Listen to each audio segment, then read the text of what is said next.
Então, galera, deixa eu voltar aqui para contar a minha experiência, como foi assistir Duna na segunda-feira, porque literalmente foi uma aventura para mim. Foi uma aventura épica. Foi de altos e baixos. Porque como eu tava falando, eu nunca li o livro. Eu conheço Duna, como todo mundo que é fã de ficção científica conhece Duna, né? Já ouviu falar. Eu vi o filme da década de 80 com Sting, que eu achei mais ou menos. E depois teve uma série que eu até achei legal. Eu não lembro, a série acho que foi de sci-fi. Eu acho que foi da época boa do sci-fi, tem uma série de Duna que é bem legal. Não é ótimo, mas é bem legal. O grande problema de Duna é que tem muita gente que fala que Duna é infilmável. É impossível você filmar Duna. Sabe por quê? Porque é muito complexo. É muito complexo. Duna, basicamente, é uma das grandes inspirações para Star Wars. Só que mais do que isso. É uma das grandes inspirações também para Game of Thrones. Duna é como se fosse Game of Thrones no espaço. Por quê? Você tem toda a disputa entre as casas. Você tem o lado político, aí você tem a guerra, aí você tem o lado filosófico, você tem o lado religioso. Cara, é uma história assim, tanto que é considerado um dos maiores clássicos da ficção científica de todos os tempos. É um dos maiores clássicos de ficção científica. Só que a história é muito complexa, é muito complexa. Por isso as pessoas dizem que ele é infilmável. Beleza. E há muito tempo a gente espera uma boa adaptação de Duna. E aí quando teve essa adaptação, eu tava assim... Tá, pode ser. Saiu o primeiro trailer, eu me arrepiei quando passou o primeiro trailer. Arrepiei do cacete. Porra, muito foda. Esse filme eu quero ver no cinema. Aí teve o Silvanavírus, atrasou. E aí eu vi lá que ia lançar. Aí, porra, cara, esse filme tem que ver no cinema. Porque, primeiro, é um filme do Denis Villeneuve. Denis Villeneuve, hoje, talvez seja um dos melhores diretores que tem ação hoje em dia no cinema. Por quê? Ele é um cineasta, ele é um cineasta. Existe uma diferença do diretor pro cineasta. O cineasta, para mim, é aquele cara que sabe trabalhar o cinema. Porque cinema não é imagem só. Cinema não é som. Cinema não é diálogo. Cinema não é só arte. Cinema não é só explosão. Cinema é tudo. Cinema é a junção disso tudo para trazer uma outra experiência que separado funciona de uma maneira, mas junto eleva, sabe? É você juntar todos os elementos da arte numa tela e contar uma história. Não é contar uma história, é contar um acontecimento, é contar uma emoção, contar um momento, contar, arrepiar enquanto você está no cinema. E são poucos cineastas que fazem isso hoje em dia. Porque é muito mais fácil você fazer um Transformers, você ser o nome daquele diretor que explode tudo, agora eu esqueci, o do Transformers, não importa, aquele diretor horroroso, que todo filme dele é igual, usa sempre as mesmas cenas, sempre tem as mesmas explosões, é sempre a mesma coisa, mas dá dinheiro, é o que o pessoal gosta, normal. Então a gente tem poucos cineastas realmente, o Denis Villeneuve, ele é um cineasta. Só que às vezes ele meio que exagera, sabe? Ele exagera muito para um lado, exagera muito para o outro. Michael Bay, obrigado. Tem vezes que ele puxa demais pro lado visual e o filme acaba virando uma pintura e não um filme.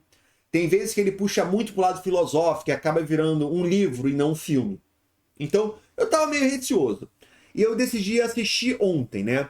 Aí a sessão, eu procurei para ver. Eu vi aqui que tinha Cinemark, tem 2 Cinemarks aqui perto, né? Tem 2 shoppings que tem Cinemark. Aí eu vi o horário dos 2 e aí a gente decidiu em um desses, que estava um pouquinho mais cheio. Fomos lá, pegamos um Uber, porque é meio longe, é 20 minutos daqui. Fomos lá pro Cinemark. Segunda-feira é mais barato e é o IMAX dele. Se você for assistir Duna, assiste na melhor sala que tiver, porque ele merece a melhor sala. Porque o filme foi feito para IMAX. Então vai assistir no IMAX da vida. Vai assistir no IMAX. Beleza. Fomos lá. A gente chegou 20 minutos antes da sessão. E a gente não tinha comido, porque a gente saiu um pouquinho mais tarde. Então, do Uber eu fui comprando no Burger King, porque dá para você comprar pelo aplicativo do Burger King e mandar os caras fazerem lá e você só pega. Então, do Uber eu tava mandando assim, faz o negócio aí. Aí pegamos, subimos, chegamos antes. Eu entrei na sala, chegamos antes. O filme era às 9h10, A gente entrou na sala, era 9h12, 9h14, beleza. Chegamos, tava passando o trailer de Matrix 4. Legal. Beleza, sentamos. Aí começamos a comer um pouquinho, começou o filme. Cara, logo de cara você já vê que é uma experiência cinematográfica. Aquelas cenas, aquelas imagens. Porra, é um negócio... É uma experiência cinematográfica. É uma experiência cinematográfica. Você tá lá para passar uma experiência, não é só para assistir um filme. Não é só para assistir um filme, é muito mais do que assistir um filme, sabe? Foi. Pera só acertar um negocinho aqui. Logo de cara você vê que uma experiência, sabe? A maneira como ele trabalha as cenas. Porque o que um diretor normal faz? Ah, eu quero filmar essa garrafa. Eu quero filmar esse celular. O que um diretor bom faz? Eu quero mostrar o celular, mas eu não quero mostrar o celular. Eu quero mostrar toda a paixão que ele tem sobre o universo geek. Então o que eu vou fazer? Eu vou fazer isso aqui, ó. Assim, aqui, ó. Não, na verdade, fazer isso aqui. Porra. Mais fácil assim. Eu mostro o celular de uma maneira que eu vou direcionar. Cara, não dá pra fazer assim porque fica ao contrário, desculpa. Mas o que um bom diretor vai fazer? Ele vai botar o celular no ângulo que ele vai direcionar o seu olhar para lá para trás. Porque o celular vai estar na tela, mas você vai estar olhando ali para trás. Isso, quando você pega um bom diretor de fotografia, você percebe isso. Ele direciona. Não é você que escolhe para onde você vai olhar. O diretor de fotografia, ele escolhe o que você vai ver. Ele consegue criar uma cena que ele direciona o seu olhar para onde você quer, sabe? O que um mau diretor faz, um Michael Bay da vida faz? Ah, ele morreu com uma faca. Aí ele bota a faca assim na tua cara. O que um diretor bom de fotografia faz? Ah, ele foi morto pela faca. A faca tá ali atrás do Ragnaros. Sabe? Fica ali. E você não percebe. Tá? A imagem é construída, né? Cara, então logo de cara você vê isso tudo, né? Sensacional. Beleza. Só que eu tenho que ser sincero, né? Era a primeira vez que a gente estava saindo Saindo, assim, a gente já saiu na pandemia para ir no médico, para ir no shopping comprar alguma coisa, para ir no Outback, numa comemoração. Pouco, né? Mas desde que eu comecei a ter um pouco mais dessas crises de ansiedade, foi a primeira vez que a gente saiu.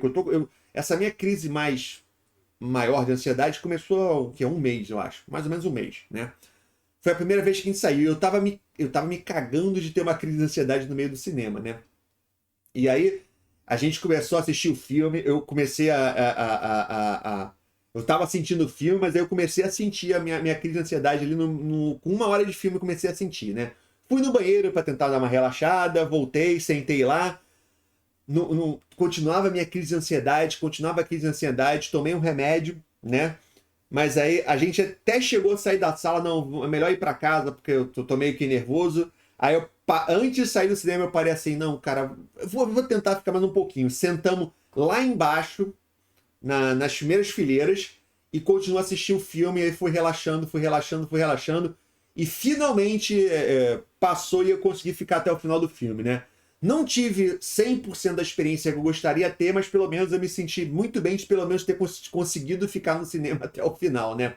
Porque tem uma coisa que estava me incomodando. Peraí, só um segundo, galera.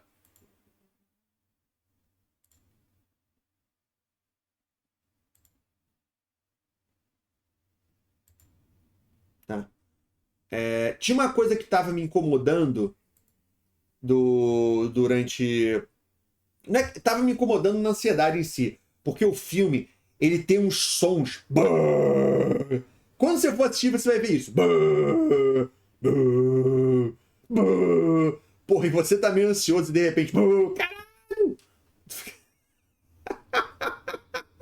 Sacou? Isso aí me deixou um pouco nervoso. Mas depois foi e conseguimos chegar no final. Para quem não viu, eu coloquei minha resenha no canal de entretenimento Geekverse, para quem quiser assistir lá para ver minha resenha, tá? Basicamente, o filme Resumindo, para mim, o filme é do caralho. Um dos melhores filmes que eu vi sei lá, nos últimos 5 anos, sabe? Não sei. Eu não sei dizer qual foi o. Se eu for parar, eu tenho que parar pra pensar qual outro filme eu acharia do mesmo nível que o Duna. Agora, não é um filme pra todo mundo. Não é um filme pra todo mundo. Já digo logo de cara, tá? Não é um filme pra todo mundo. Por quê? Porque, como eu falei, é cinemão, é cinema. Sacou? Não é todo mundo que gosta desse cinemão.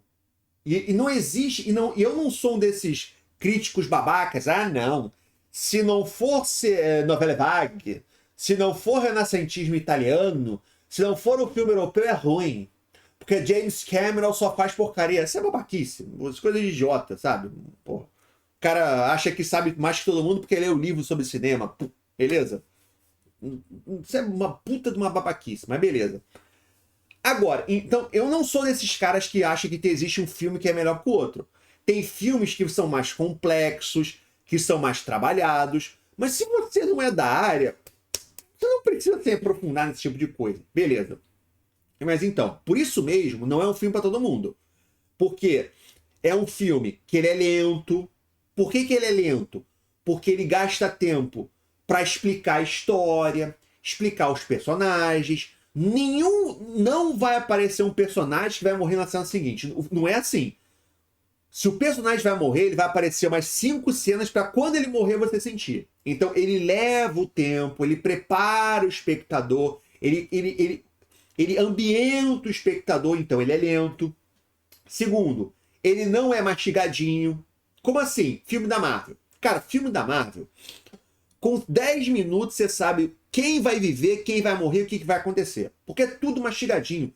Tudo que vai acontecer ele explica para você. Porque ele não pode criar ele não pode criar na armadilha de fazer o espectador não entender o que está acontecendo e se perder. Ele não pode. Então é tudo mastigadinho. O Duna não é assim. O Duna, ele muita coisa fica subjetiva, muita coisa você não vai entender, você só vai entender se você ver pela segunda vez, só vai entender na segunda parte, porque são 2 partes, aqui é só a primeira, tá? Então não é para todo mundo. É completamente compreensível gente que vai assistir, gente que vai assistir e não vai gostar. É completamente compreensível, sacou? Totalmente compreensível que isso aconteça.